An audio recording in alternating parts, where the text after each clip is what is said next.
جب ہم اللہ تعالیٰ کے احکام کے علاوہ میں اور کائنات کی شکلوں میں کامیابی تلاش کریں گے تو اللہ تعالیٰ ناکامیاں لاویں گے، اللہ ناکامیاں لائیں گے، اللہ کی طرف سے ذلت کے فیصلے ہوں گے۔ دیکھو میں جو بات عرض کر رہا ہوں، اگر صرف ایک کرتا عمر رضی اللہ تعالی عنہ اگر ساتھیوں کے کہنے پر ملک شام میں داخل ہوتے ہوئے صرف ایک وہ کرتا بدل دیں جسے پیوند لگے ہوئے ہیں، اس کے بجائے نیا کرتا پہن لیں، اس کے بجائے نیا کرتا پہن لیں۔ ایک پیوند لگا ہوا کرتا کہ مسنون ہے، سنت ہے، ایک نیا کرتا کسی پیوند نہیں ہے، کہ تم نے اگر سنت پیوند والے کرتے کی سنت کے مقابلے میں بغیر پیوند کا کرتا پسند کیا ہے، سنو میری بات، میں ایک چھوٹی سی ایک مثال دے رہا ہوں جو آخری درجے کی بات ہے، حضرت عمر کا قول کہ اگر تم نے پیوند لگے ہوئے مسنون کرتے کے مقابلے میں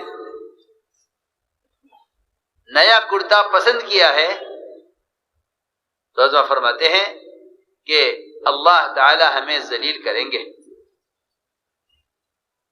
اللہ اکبر۔ اگر تمہیں اس میں عزت نظر آتی ہے کہ صاف بغیر پیوند کا کرتے میں عزت ہے اور پیوند کے کرتے میں ذلت ہے، تو حضرت فرماتے ہیں کہ اگر ہم نے اس میں عزت تلاش کی نئے کرتے میں پیوند والے کرتے کے مقابلے میں تو اللہ ہمیں ذلیل کریں گے۔ ذرا اندازہ کرو، عمر رضی اللہ تعالیٰ عنہ کے صرف اتنی سی بات پر مومنین ملک شام میں داخل ہو رہے ہیں، یہاں کے لوگ آپ کا استقبال کریں گے، آپ جس کیفیت پر داخل ہو رہے ہیں، لنگی آپ نے اوپر کی ہوئی ہے، سر پر ٹوپی نہیں ہے،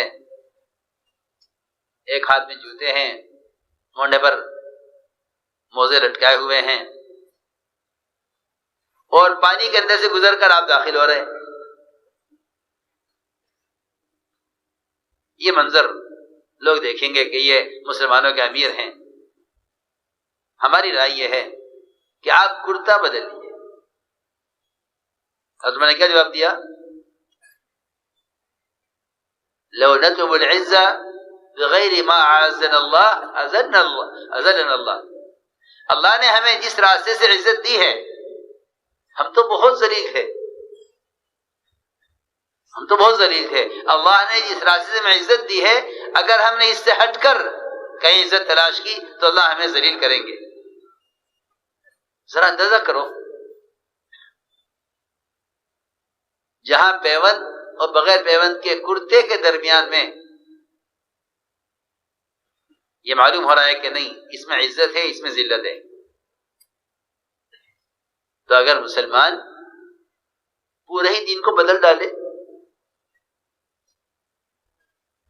اور انہیں غیروں کے طریقوں میں عزتیں، غیروں کے طریقوں میں ان کو اپنی حیثیت معلوم ہو، تو میں نے عرض کیا ہے کہ اللہ تعالیٰ اس اسلام کے کامل اسلام پر اللہ تعالیٰ تم سے راضی ہے، اللہ تعالیٰ کامل اسلام پر تم سے راضی ہے، اور یہ وعدہ ہے اللہ تعالیٰ کا کہ اللہ تعالیٰ تمہیں دنیا میں اس طرح وطن اور تمکن اور اقتدار اور اختیار، سنو جس طرح میں عرض کر رہا ہوں، تمہیں دنیا میں تمکن، وطن، اختیار، اقتدار سب کچھ اس شرط پر دیں گے، سب کچھ اس شرط پر دیں گے جیسے پہلوں کو دیا ہے۔ شرط یہ ہوگی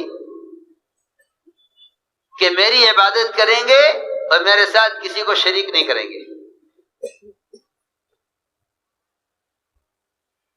اور یہ بھی فرمایا اسی آیت کے اندر کہ ہم تمہارے خوف کے بعد اور تمہاری خستہ حالی کے بعد ہم تمہیں عزت بھی دیں گے اور تمہیں امن بھی دیں گے، خوف تمہارے اندر سے ختم کر دیں گے۔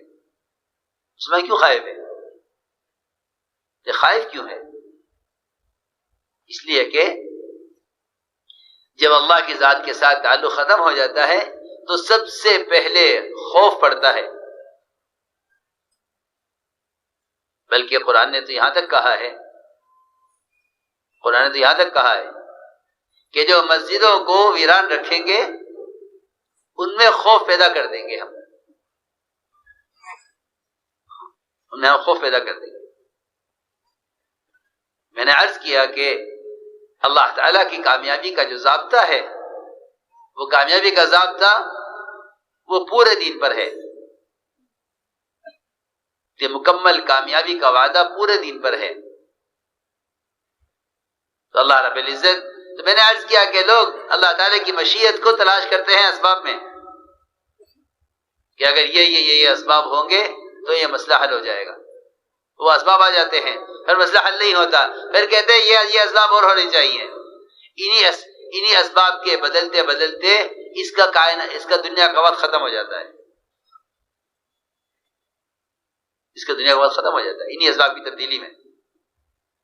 میرے دوستوں، بزرگوں، عزیزوں، حضور اکرم صلی اللہ علیہ وسلم نے سب سے پہلا کام یہ کیا، انبیاء علیہ السلام کا اجتماعی کام ہے کہ سب سے پہلے ان کے یقین کو شکلوں سے ہٹایا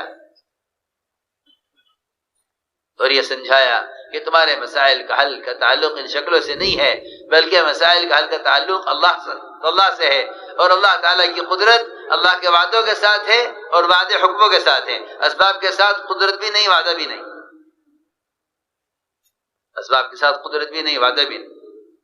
مسائل کا حل کا تعلق اسباب سے نہیں ہے، مسائل کا حل کا تعلق بدن سے نکلنے والے اعمال سے ہے. اور یہ بھی یاد رکھو کہ جو ناگواہ چیزیں پیش آئیں گی ان کا تعلق بھی تمہارے بدن کے اعمال سے ہے، باہر کی شکل سے کوئی تعلق نہیں. اس لیے انبیاء علیہ السلام نے سب سے پہلے آ کر اللہ کا تعارف کرایا، سب سے پہلے اللہ کا تعارف کرایا. یہ کرنے والی ذات صرف اللہ کی ہے اور اس کے کرنے کے ضابطے کائنات کی شکلیں نہیں ہیں. اس لیے یہ بات ایمان کے بالکل خلاف ہے، یہ بات ایمان کے بالکل خلاف ہے کہ مسلمان کائنات میں پیش آنے والی چیز کو کائنات سے جوڑ دے. یہ بات ایمان کے خلاف ہے، یہ بات ایمان کے خلاف ہے. سائنس کہتا ہے، سائنس سکھلاتا ہے کہ کائنات کے تغیرات کائنات سے ہیں. ایمان اس کے بالکل خلاف ہے. ایمان کہتا ہے کہ نہیں، کائنات کے تغیرات کا تعلق کائنات سے نہیں ہے. کائنات کے تغیرات کا تعلق براہ راست خالق کائنات سے ہے. جو تبدیلی ہوگی وہاں سے ہوگی، مگر جو تبدیلی ہوگی وہ تمہارے اعمال کے اعتبار سے ہوگی. جو تبدیلی ہوگی وہاں سے ہوگی، مگر جو تبدیلی ہوگی تمہارے اعمال کے اعتبار سے ہوگی. اس لیے سب سے پہلے یہ بات سیکھنی چاہیے کہ لا الہ الا اللہ، اس کا سب سے پہلا تقاضا یہ ہے اور اس کا سب سے پہلے مفہوم یہ ہے کہ نظام کائنات کی کسی ایک شکل کا دوسری شکل سے کوئی تعلق نہیں ہے. یہ سب سے پہلی بات ہے. لا الہ الا اللہ میں سب سے پہلے اس کی تعلیم ہے کہ نظام کائنات کا کائنات سے کوئی تعلق نہیں. نظام کائنات کا تعلق براہ راست خالق کائنات سے ہے. اور یہ بات یاد رکھو کہ خالق کائنات سے فائدہ اٹھانے کے لیے کائنات کا یقین نکلنا شرط ہے. فرماتے تھے خالق کائنات سے فائدہ اٹھانے کے لیے کائنات کا یقین نکلنا شرط ہے. جن کے دلوں میں کائنات کا یقین ہے وہ قدرت سے استفادہ نہیں کر سکتے.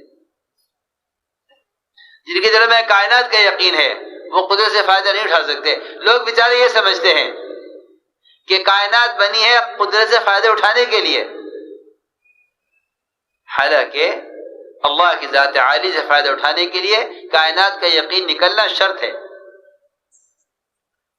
یہ کہتے ہیں کہ نعوذ باللہ اللہ کائنات بنا کر فارغ ہو گئے ہیں اور ہم کائنات سے فائدہ اٹھا رہے ہیں. یہ تصور، یہ خیالی دہریت ہے، یہ خیالی دہریت ہے، یہ خیالی دہریت ہے۔ نظام کائنات میں جو بھی تغیر ہے اس کا تعلق براہ راست خالق کائنات سے ہے، نظام کائنات سے کائنات کی تبدیلی کا کوئی تعلق نہیں۔ حضور اکرم صلی اللہ علیہ وسلم نے ایمان اس طرح سکھلایا اپنے صحابہ کو کہ جب کائنات میں کوئی تغیر ہوتا تھا تو آپ اس موقع پر صحابہ کا امتحان لیتے تھے کہ دیکھنا یہ ہے کہ اس وقت کائنات میں اس تغیر سے میرے صحابہ کے ایمان پر تو کوئی اثر نہیں پڑا۔ سنو توجہ سے بات، جب کوئی تغیر ہوتا کائنات میں تو آپ یہ دیکھتے کہ میرے صحابہ تو سے متاثر نہیں ہوئے۔ چھوٹی سی بات پیش آئے، کوئی چھوٹی سی بات پیش آئے، چھوٹی سی بات میں عرض کرتا ہوں، اونٹوں میں خارش پھیل گئی، کتنی معمولی چیز ہے، بہت توجہ سے بات سن۔ اونٹوں میں خارش پھیل گئی، صحابی نے آ کے عرض کیا کہ یا رسول اللہ اونٹوں میں خارش پھیل گئی ہے۔ آپ نے سوال کیا، سوال یہ کیا کہ یہ بتاؤ کہ اونٹوں میں خارش کہاں سے پھیلی ہے، تاکہ معلوم ہو کہ یہ ایمان سیکھ رہے ہیں تو ان کا اپنا خیال کیا ہے۔ آیا انہیں خارش کی بیماری اللہ کی یاد دلاتی ہے، یا انہیں خارش کی بیماری سے پھیلنا یا ایک اونٹ کو ہو گئی جی سب کو ہو گئی، یہ ان کا خیال ہے۔ صحابی نے عرض کیا کہ یا رسول اللہ ایک اونٹ کو خارش ہو گئی تھی، پھر اس سے سب کو ہو گئی۔ ہاں، ہم صبح سے شام تک جتنا بھی بولتے ہیں، ہم صبح سے شام تک جتنا بھی بولتے ہیں، میں قسم کھا کر کہتا ہوں اگر ایک ایک لفظ پر غور کیا جائے تو صبح سے لے کر شام تک مسلمان شرک کو بولتا ہے۔ جی ہاں، اگر غور کیا جائے صبح سے لے کر شام تک، اگر غور کیا جائے۔ مولانا الیاس صاحب رحمۃ اللہ علیہ اس کوشش میں تھے کہ اس دعوت کی نقل و حرکت اور محنت سے کم ایمان والا اس پر آ جائے کہ اگر ایک کی زبان سے کوئی ایسا لفظ نکلے جس سے اللہ کے غیر سے ہونے کی بو آتی ہو تو دوسرا فوراً ٹوک دے کہ نہیں غلط کہہ رہے ہو، غلط کہہ رہے ہو۔ ایسا نہیں ہے، اللہ کرنے والے ہیں۔ فرماتے تھے مولانا الیاس صاحب علیہ، میرا دل چاہتا ہے کہ کم سے کم مسلمان ایمان کی سطح پر آ جائے اس دعوت کی محنت سے کہ اگر کسی کی زبان سے کوئی لفظ ایسا نکلے جس سے شرک کی بو آتی ہو تو دوسرا کہے نہیں غلط کہہ رہے ہو، ایسا مت کہو، اللہ کرنے والے ہیں۔ چنانچہ ہوا ایسا، حضرت لیٹے ہوئے تھے، کوئی آیا اور آ کر یہ کہا کہ حضرت، یہ کوئی آپس میں بات کر رہے تھے، کسی نے کہا کہ یہ تو اتفاق سے ہو گیا۔ ارے کیا کہا تم نے؟ اٹھ کر بیٹھ گئے۔ فرمایا اتفاق سے کچھ نہیں ہوتا، اتفاق سے ہونا یہی دہریت ہے۔ یہ کہو کہ اللہ کے کرنے سے ہوا۔ تو میں نے عرض کیا کہ صحابی سے آپ نے پوچھا کہ اونٹوں میں خارش کیسے پھیلی؟ صحابی نے عرض کیا کہ ایک اونٹ کو خارش ہو گئی تھی، پھر اس سے سب کو ہو گئی۔ آپ نے فرمایا کہ جب اونٹوں سے خارش اونٹوں میں پھیلی ہے، پہلے اونٹ کو کہاں سے ہوئی؟ یہ بتاؤ، پہلے اونٹ کو خارش کہاں سے ہوئی؟ اگر اونٹوں سے خارش پھیلی ہے اونٹوں میں، پہلے اونٹ کو کہاں سے خارش ہوئی؟ یہ سمجھانے کے لیے کہ جو حکم آتا ہے براہ راست اللہ کی طرف سے حکم آتا ہے، جس کے لیے بھی آتا ہے۔ عبداللہ بن عمر رضی اللہ تعالیٰ عنہ ایسے کوڑھی مریض کے ساتھ ایک پلیٹ میں کھانا کھاتے تھے جس کی انگلیوں سے خون نظر آ رہا ہوتا تھا، جس کی انگلیوں سے زخم نظر آ رہے ہوتے تھے، ایک پلیٹ میں کھانا کھاتے تھے۔ کسی نے کہا عبداللہ بن عمر سے کہ آپ دیکھ رہے ہیں کہ یہ آدمی کوڑھ کا مریض ہے، اس کو جذام ہے، آپ اس کے ساتھ کھانا کھا رہے ہیں ایک پلیٹ میں؟ میں یقینی طور پر عرض کر سکتا ہوں کہ اگر مسلمان میں ایمان آ جائے تو پھر مسلمان میں آپس کی محبتیں بھی آ جائیں۔ جی ہاں، اچھوت بنایا ہے مسلمان کو شرک نے۔ ایمان آئے گا تو آپس کی محبتیں بھی آئیں گی، اس لیے کہ اللہ رب العزت نے بے غرض محبت کا وعدہ جو کیا ہے قرآن میں وہ ایمان اعمال صالحہ پر کیا ہے۔ ان الذين آمنوا وعملوا الصالحات سيجعل لهم الرحمن ودا، ود کہتے ہیں بے غرض محبت کو، کہ اگر ایمان اعمال صالحہ پر آ جائے تو ہم ان کے درمیان ایسی محبت پیدا کریں گے کہ یہ اپنے پرائی کی تمیز ان میں سے ختم ہوگی، اپنے پرائی کی تمیز ختم ہوگی۔ یہ ایک پلیٹ میں ساتھ کھانا کھائیں گے، یہ ایک پلیٹ میں ساتھ کھانا کھائیں گے، ان کی اپنے پرائی کی تمیز ختم ہو جائے گی۔ اور اگر ایمان ہمارے ساتھ پر نہ آئیے تو ان میں، ان کے خاندانوں میں، ان کے قبیلوں میں، ان کے علاقوں میں وہ خریزیاں ہوں گی کہ ایک دوسرے کے خون کے پیاسے بنیں گے اور دنیا میں بدامنی پھیلے گی، دنیا بدامنی پھیلے گی۔ وجہ اصل یہ ہوگی کیونکہ بے غرض محبت کا جو وعدہ ہے وہ صرف ایمان اعمال صالحہ پر ہے۔ ان الذين آمنوا وعملوا الصالحات سيجعل لهم الرحمن ودا، ود کہتے ہیں بے غرض محبت کو۔ جو محبت غرض والی ہوتی ہیں وہ نفرتیں پیدا کرتی ہیں، اور جو محبت بے غرض ہوتی ہیں وہ محبتیں پیدا کرتی ہیں۔ جی ہاں، میں نے عرض کی ایک بات کہ کوڑھ کے مریض کے ساتھ ایک پلیٹ میں کھانا کھا رہے تھے۔ جی ہاں، کہ کیوں؟ اللہ کا حکم، اس بیماری کا حکم اللہ کا اس کے لیے، میرے لیے نہیں ہے، اور جب میرے لیے حکم آئے گا اللہ کا تو میں تنہا کھانا کھا کر بھی اس بیماری سے نہیں بچ سکوں گا۔ بیماری کا حکم اس کے لیے، میرے لیے نہیں ہے۔